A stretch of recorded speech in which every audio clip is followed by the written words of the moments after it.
ಇಲ್ಲಿ ಸರ್ ದೇವಸ್ಥಾನ ಇದು 100 ವರ್ಷಗಳ ಕಾಲದ್ದು, 100 ವರ್ಷದ ಹಿಂದೆಯಿಂದನೂ ಇತಿಹಾಸ ಇದೆ.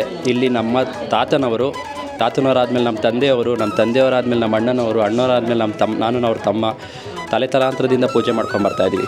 ಈ ಮುನೇಶ್ವರ ಸ್ವಾಮಿ ದೇವಸ್ಥಾನದಲ್ಲಿ ಅವತ್ತಿಂದ ನಮ್ಮ ಮನೆ ತಂದವರೇ ಪೂಜೆ ಮಾಡ್ಕೊಂಬರ್ತಾಯಿದ್ದೀವಿ. ಮಹಾರಾಜ ಕಾಲದಿಂದ ನಾವೇ ಪೂಜೆ ಮಾಡ್ಕೊಂಬರ್ತಾಯಿದ್ದೀವಿ. ಇಲ್ಲಿ ಜಡಾಮುನಿ, ರುದ್ರಮುನಿ, ಸವಾರಿ ಮುನಿ ಅಂತ ಇದ್ದಾರೆ. ಇವರು ಜಡಾಮುನಿ ಅಂತ, ಇದು ಪ್ರತಿಷ್ಠಾಪನೆ ಮಾಡಿರೋ ದೇವರು. ಮಧ್ಯದಲ್ಲಿರೋರು ರುದ್ರಮುನಿ, ಆ ಕಡೆ ಮೂಲೆಯಲ್ಲಿರೋರು ಸವಾರಿ ಮುನಿ ಅಂತ. ನಮ್ಮ ತಾತವರು ಮುನಿಯಪ್ಪ ಅವರು ಈ ಸ್ಥಳನ ಅಂದರೆ ಈ ಗರ್ಭದ ಗುಡಿನ ಕಟ್ಟಿಸಿದ್ರು. ಆಮೇಲೆ ಇಲ್ಲಿನ ಹಿರಿಕರಾಗಲಿ ಈ ಊರಿನ ಪುರಾತನ ಕಾಲದ ಜನರಿಂದ ಈ ದೇವಸ್ಥಾನ ಇಷ್ಟು ಸ್ಥಾಪನೆ ಆಗಿದೆ.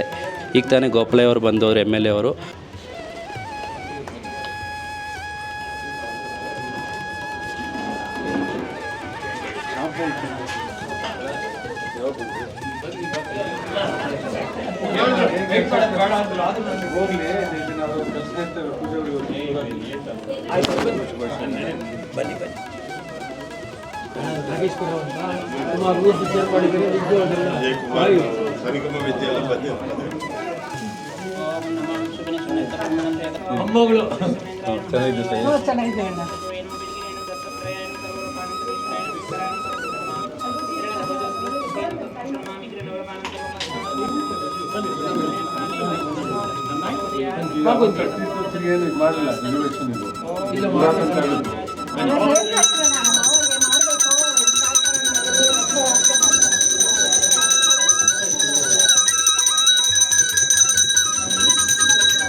ಅವರು ಈ ದೇವಸ್ಥಾನಕ್ಕೆ ತುಂಬ ಸಹಾಯ ಮಾಡಿದ್ದಾರೆ. ವರ್ಷ ಶಿವರಾತ್ರಿ ಒಂದು ಬರ್ತಾರೆ, ಬಂದು ಮಂಗಳಾರತಿ ತೊಗೊಂಡು ಹೋಗ್ತಾರೆ.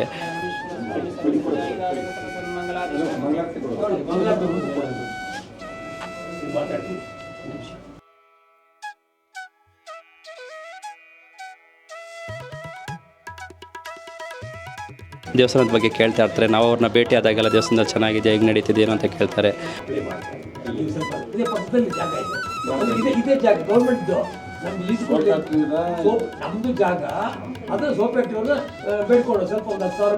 ಇಲ್ಲಿ ತಂದೆಯವರ ಕಾಲದಿಂದನೂ ಪೂಜೆ ಮಾಡ್ಕೊಂಬರ್ತಾಯಿದ್ವಿ. ಮುಂಚೆ ನಾವು ನೈಟ್ ಹೊತ್ತು ದೇವಸ್ಥಾನ ಓಪನ್ ಮಾಡ್ತಾಯಿದ್ವಿ. ಅದಾದಮೇಲೆ ಇಲ್ಲಿ ಯಾವಾಗ ಸಂಚಾರ ಇದೆ ಅಂತ ಗೊತ್ತಾಯಿತು, ಆವಾಗಿಂದ ನೈಟ್ ಹೊತ್ತು ಅದಕ್ಕೆ ಡಿಸ್ಟರ್ಬ್ ಮಾಡೋದು ಬೇಡ, ನಾವು ಸಂಚಾರ ಇರೋದ್ರಿಂದ ಅದಕ್ಕೆ ನಾವೇನು ತೊಂದರೆ ಕೊಡೋದು ಬೇಡ ಅಂತ ರಾತ್ರಿ ಹೊತ್ತು ದೇವಸ್ಥಾನ ತೆಗೆಯೋದಿಲ್ಲ.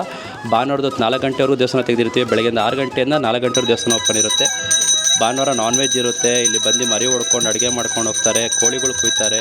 ತುಂಬ ಇದಿದೆ, ಪೂಜೆ ಮಾಡ್ಕೊಂಡು ತುಂಬ ಶಕ್ತಿ ಕೂಡ ಇದೆ. ಅದಾದಮೇಲೆ ಮಂಗಳವಾರದ ಹೊತ್ತು ತುಂಬ ಪೂಜೆ ನಡೆಯುತ್ತೆ, ಶುಕ್ರವಾರ ಹೊತ್ತು ಪೂಜೆ ನಡೆಯುತ್ತೆ. ಎಲ್ಲ ದಯವಿಟ್ಟು ಬಂದು ಸಹಕರಿಸಬೇಕು.